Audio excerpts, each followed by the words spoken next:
Chapter 2 atomic structure. इस chapter में हम एटम की साख्त के बारे में पढ़ेंगे। एटम का जो आइडिया था तो ये ओरिजिनली ल्यूसिपस एक ग्रीक फिलोसफर, एक टीचर थे, उनका एक शागिर्द था डेमोक्राइटस। तो ल्यूसिपस और डेमोक्राइटस ने ये आइडिया दिया था कि मादा जो है तो ये छोटे छोटे ज़र्रात पे मुश्तमिल होता है। ये ज़र्रात ठोस होते हैं, ये सख्त होते हैं, इनको तोड़ा नहीं जा सकता और ये यूनिफॉर्म होते हैं। ये इब्तिदाई आइडिया था जो कि आज से 2500 साल पहले डेमोक्राइटस ने दिया था। तो ओरिजिनली डेमोक्राइटस ने एटम के बारे में बताया। यह है डेमोक्राइटस। ओरिजिनली इन्होंने बताया था, ये 5th सेंचुरी BC की बात है, BCE, जिसको हम कह सकते हैं बिफोर कॉमन एरा। तो इन्होंने एटम के बारे में, ये लफ्ज़ यूनानी ज़बान का ही है और इसके मानी होते हैं नॉट डिविजिबल, एटमोस यानी नॉट डिविजिबल। ये लफ्ज़ है ए और फिर है टोमोस, तो इसका मतलब है इनडिविजिबल, इनडिविजिबल या नॉट डिविजिबल। और इन्होंने कहा कि एटम्स जो होते हैं किसी सब्सटेंस के तो वो यूनिफॉर्म है। ये चंद प्रॉपर्टीज बताई थी। यूनिफॉर्म है, सॉलिड होते हैं, हार्ड होते हैं, इसके अलावा इनडिविजिबल है यानी इनडिस्ट्रक्टिबल है, इनडिविजिबल जिसको आप तोड़ नहीं सकते। ये इब्तिदाई चंद बातें थी कि ये इनडिस्ट्रक्टिबल है और इसके अलावा इनकम्प्रेसिबल है, मतलब सॉलिड सख्त। तो आप कह सकते हैं ये 5 प्रॉपर्टीज थी इनकम्प्रेसिबल। इसके अलावा चंद बातें और भी हुई एटमों के बारे में।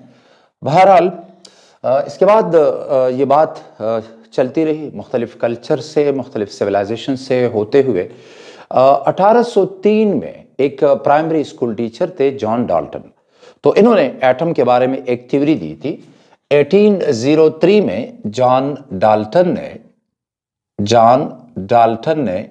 1803 में एटॉमिक थ्योरी दी थी और उनका भी यही कहना था कि एलिमेंट्स एटमों पे मुश्तमिल होते हैं। बहरहाल चंद मजीद बातें हुई कि एक एलिमेंट के एटम्स जो होते हैं वो दूसरे एलिमेंट्स के एटमों से मुख्तलिफ होते हैं।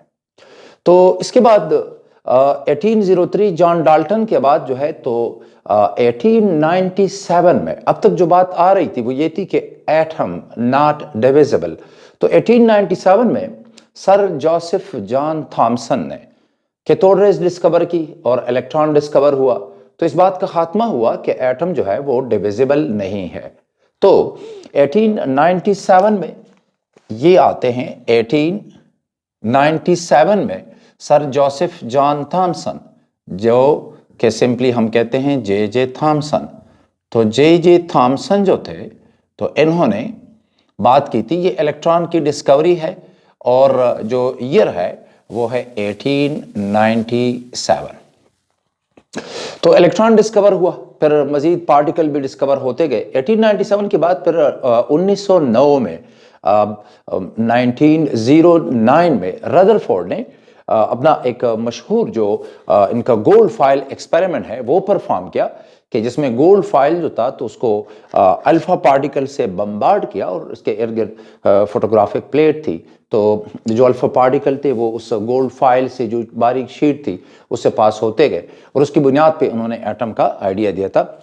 तो रदरफोर्ड का जो गोल्ड फाइल एक्सपेरिमेंट है 1909 में उसके बुनियाद पे उन्होंने एटम के बारे में बात की।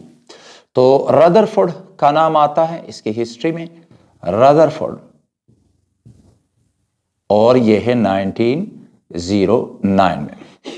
फिर आज से 110 साल पहले यानी 1913 में नील बोहर ने एटम के बारे में मॉडल दिया, स्पेसिफिकली हाइड्रोजन एटम के बारे में, जो कि चैप्टर का हिस्सा है। तो नील बोहर ने एटॉमिक मॉडल दिया।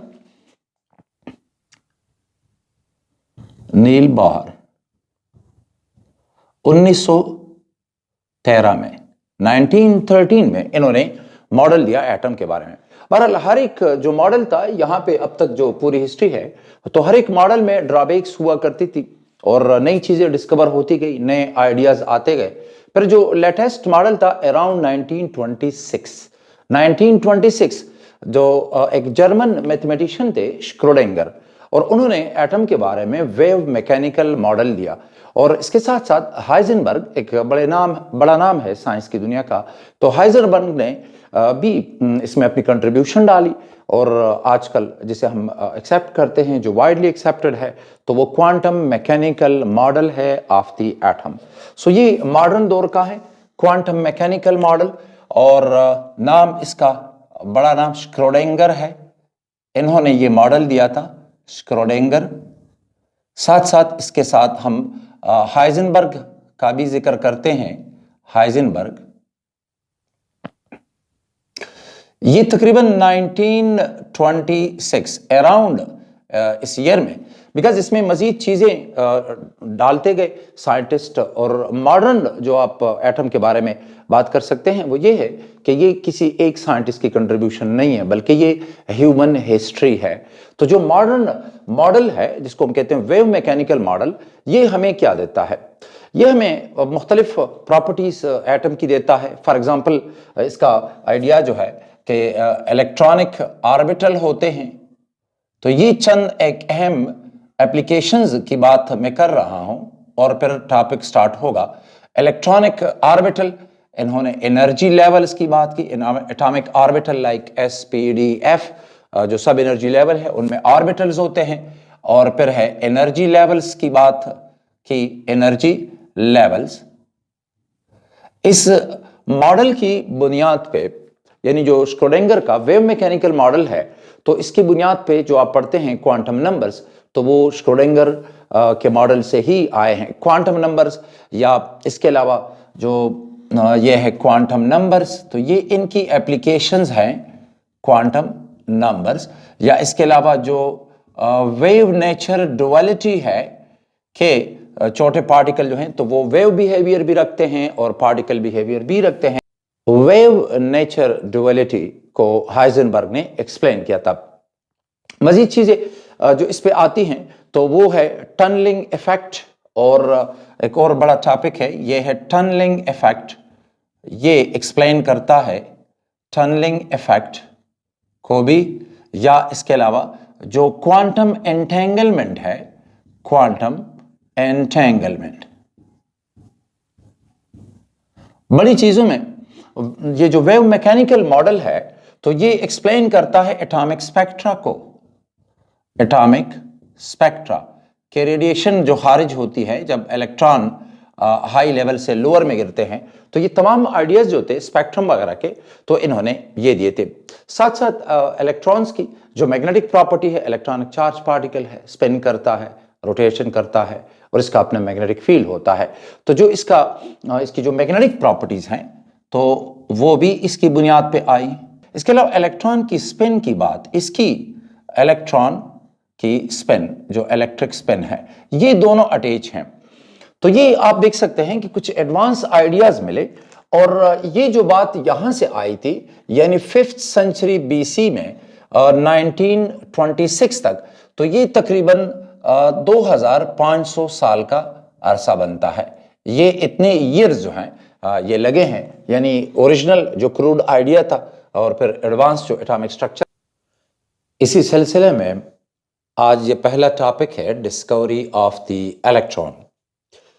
इलेक्ट्रॉन को सर जोसेफ जॉन थॉमसन ने 1897 में डिस्कवर किया। विलियम क्रोक्स नामी एक साइंसदान ने एक ट्यूब बनाई जिसे हम डिस्चार्ज ट्यूब कहते हैं। उन्होंने इस ट्यूब को इन्वेंट किया, विलियम क्रोक्स ने, उन्होंने इस्तेमाल भी की। और इसके अलावा गोल्डस्टाइन नामी एक साइंटिस्ट ने भी इसी डिस्चार्ज ट्यूब का इस्तेमाल किया। लेकिन ये जे थॉमसन थे कि जिन्होंने इस ट्यूब की मदद से कैथोड रेज डिस्कवर की और फिर इलेक्ट्रॉन को भी डिस्कवर किया। तो ये सारा कुछ हुआ 1897 में। साइंटिस्ट का नाम है सर जोसेफ जॉन थॉमसन, जैसे सिंपली हम कहते हैं जे थॉमसन। तो जे थॉमसन ने इलेक्ट्रॉन को डिस्कवर किया और ईयर है ये 1897। डिस्चार्ज ट्यूब है ये। डिस्चार्ज ट्यूब क्या है? ये सिंपल एक ग्लास ट्यूब होती है, शीशे की बनी है, और इसमें मेटल के दो प्लेट्स हैं जिनको हम कहते हैं इलेक्ट्रोड्स, और इनमें से एक मेटल प्लेट को बैटरी के पॉजिटिव टर्मिनल के साथ अटैच किया गया है और दूसरी प्लेट को बैटरी के नेगेटिव टर्मिनल के साथ अटैच किया गया है। याद रखिए कि ये जो सोर्स ऑफ करंट है तो ये बैटरी है, मतलब डायरेक्ट करंट है, डीसी करंट, अल्टरनेटिंग करंट नहीं है। तो जिस प्लेट को बैटरी के पॉजिटिव टर्मिनल के साथ हम अटैच करते हैं वो एनोड कहलाएगा, और जिसको नेगेटिव टर्मिनल के साथ अटैच करेंगे तो वो कैथोड कहलाता है। तो ये डिस्चार्ज ट्यूब है, देख लीजिएगा, छोटी या बड़ी हो सकती है। ये हमारे पास है डिस्चार्ज ट्यूब, और इस डिस्चार्ज ट्यूब को डिस्चार्ज ट्यूब क्यों कहते हैं कि इसके साथ एक वैक्यूम पंप को अटैच किया गया है। यह है वैक्यूम पंप जो कि इस ट्यूब में प्रेशर को डिक्रीज कर सकती है। तो ये है हमारे पास वैक्यूम पंप, वैक्यूम पंप जो कि इस ट्यूब के अंदर जो हवा है या जो भी गैस आप इस्तेमाल कर रहे हैं उसके प्रेशर को कम किया जा सकता है। सो ये है वैक्यूम पंप जो ऑर्डिनरी वाटर पंप की तरह ही होता है और ये एयर को बाहर निकाल सकता है। यहां पर हमारे पास एक मेटल प्लेट है, ये है मेटल प्लेट, और इसको बैटरी के नेगेटिव टर्मिनल के साथ अटैच कर दिया गया। यानी बैटरी के जो दो टर्मिनल होते हैं ना जहां, तो ये नेगेटिव के साथ अटैच हुआ और इसको हम कहेंगे कैथोड। तो ये है कैथोड, और यहां पर दूसरी प्लेट है कि जिसको बैटरी के पॉजिटिव टर्मिनल के साथ अटैच किया गया है। तो यह है बैटरी के पॉजिटिव टर्मिनल के साथ अटैच, और इसको कहा जाएगा एनोड। जे थॉमसन ने ये अरेंजमेंट की, और नॉर्मल प्रेशर जो होता है 760 mmHg, तो वो वाली हवा इस्तेमाल की, और इन्होंने नोट किया कि जब प्रेशर नॉर्मल हो यानी 760 mmHg प्रेशर हो, यानी इस ट्यूब के अंदर हवा है और हवा का नॉर्मल प्रेशर 760 mmHg के बराबर होता है। तो नॉर्मल प्रेशर पे इन्होंने बहुत ज्यादा वोल्टेज का इस्तेमाल किया, तकरीबन 5000 से लेके 10,000 वोल्ट तक। तो इस हाई वोल्टेज पे भी कोई कंडक्टेंस नहीं होती, यानी एयर जो है ये एक बड़ा अच्छा इंसुलेटर है। बहुत ज्यादा वोल्टेज भी हो तो हवा से करंट पास नहीं होती, तो कोई रिजल्ट नहीं आता। फिर इन्होंने कंडीशंस को चेंज किया और इस प्रेशर को वैक्यूम पंप ऑन करते हुए यहाँ पे जो हवा थी ज्यादातर वो निकाल दी। तो प्रेशर जैसे डिक्रीज हुआ, तकरीबन ये प्रेशर पहुंच गया 0.1 mmHg तक। प्रेशर आ गया है अब 0.1 mmHg तक, जबकि वोल्टेज वही है 5000 से लेके 10,000 वोल्ट तक। और इस वोल्टेज पे और इतने लो प्रेशर पे जे थॉमसन ने नोट किया कि ये ट्यूब जो है ये ग्लो करती है, जैसे कि ट्यूबलाइट होती है, रोशनी दे रही है। तो कंसिडर कीजिए कि ये वो ग्लो है, और वैक्यूम पंप जो है ये ऑन है मुसलसल। और इन्होंने ये भी नोट किया कि अगर प्रेशर को फर्दर डिक्रीज किया जाए, यानी 0.1 mmHg से ये प्रेशर 0.01 mmHg तक हो जाए, तो फिर ये ग्लो जो है ये गायब हो जाती है। सो फर्दर हम लिख सकते हैं कि जब ये प्रेशर जो है, प्रेशर को अगर फर्दर डिक्रीज किया जाए 0.01 mmHg तक, तो याद रखिएगा कि इन कंडीशंस पे, ये जब कंडीशन है तो इस पे ग्लो पैदा होती है। और ये ग्लो जो है ये इन्होंने नोट किया कि इस ग्लो के कलर का डिपेंड होता है नेचर ऑफ द गैस पे। गैस को चेंज कर देंगे तो जो ग्लो पैदा होगी तो वो डिफरेंट कलर की होती है। फिर जब प्रेशर को फर्दर डिक्रीज किया गया 0.01 mmHg तक, तो इन्होंने देखा कि वो जो ग्लो है, देखिएगा कि वो जो ग्लो है वो गायब हो जाती है। और जब ग्लो गायब होती है तो कैथोड की जानिब से पूरी ट्यूब डार्क हो जाती है और कैथोड की जानिब से यहां से रेज जाती हैं यहां तक, ऐसी रेज जा रही है और इन रेस को नाम दिया गया कैथोड रेस का। ये है कैथोड रेस। तो ये कैथोड रेस पैदा होती हैं, यानी ये ग्लो गायब हो जाएगी और इस पे इस लो प्रेशर पे फिर कैथोड रेस जो हैं वो पैदा होती हैं। अब यहां पे चंद जरूरी बातें हैं जो कंक्लूजन इन्होंने निकाली, वो ये थी कि जो वोल्टेज है कि किस वोल्टेज पे ये रेस पैदा होंगी, तो ये डिपेंड करता है कि आपके पास ये जो कैथोड है और एनोड है इनके दरमियान फासला क्या है। यानी वोल्टेज के जिस पे कैथोड रेस पैदा होती हैं तो उसका डिपेंड होता है कैथोड और एनोड के दरमियान फासले पे।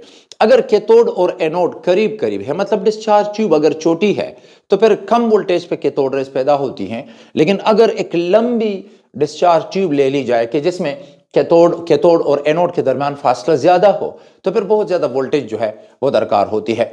अच्छा, इसका मैकेनिज्म आगे हम पढ़ रहे हैं।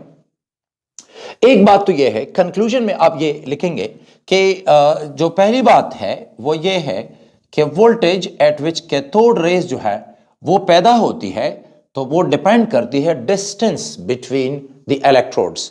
दूसरी बात यह है कि जो कलर ऑफ द ग्लो है तो वो डिपेंड करता है, ये जो इनिशियली ग्लो जो पैदा होती है, सो ये डिपेंड करती है नेचर ऑफ द गैस पे। दो बातें हो गई। तो पहली बात जो थी वो ये थी कि वोल्टेज की बात है कि वो किस चीज पे डिपेंड करती है, तो वो डिस्टेंस बिटवीन इलेक्ट्रोड्स पे डिपेंड करती है। और दूसरी बात यह है कि जो ग्लो है, ग्लो तो उसका डिपेंड होता है नेचर ऑफ द गैस पे, नेचर ऑफ गैस। नेक्स्ट बात यह है कि आप जो भी गैस इस्तेमाल कर लें, जो कैथोड रेस पैदा होती है उनका नेचर वही है। मतलब ये है कि कैथोड रेस में जो भी पार्टिकल्स हैं तो वो तमाम गैसेस में, तमाम सब्सटेंसेस में मौजूद है। तो मतलब ये हुआ कि जो नेचर है ऑफ द कैथोड रेस वो डिपेंड नहीं करता किसी गैस पे। क्या आप कौन सी गैस इस्तेमाल करते हैं, nature of cathode rays remain same,